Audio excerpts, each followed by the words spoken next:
So may gabi sa tanan no. For today's video, usual na to nga ginabuhat. So mag-react ta or magtubag ta sa mga pangutana sa atong mga solid followers no, or sa atong mga magpa-follow pa. So nangutana diri si Franz Jim Sumalinog na idol, tanong lang po, sim lang ba ang exam yung OCC at CAC? Sana mapansin mo idol, God bless po idol heart. Okay, para sa mga aplikante no, lalo na yung mag-i-exam na APSAT na ang purpose ay OCC at CEC. Yung exam natin or exam ninyo ay same lang no. Same lang yung exam ninyo.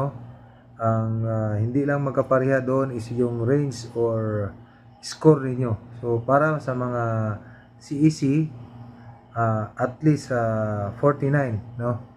Yung sa OCC, ang purpose mo ay OCC dapat makakuha ka ng 80 above. So, ulit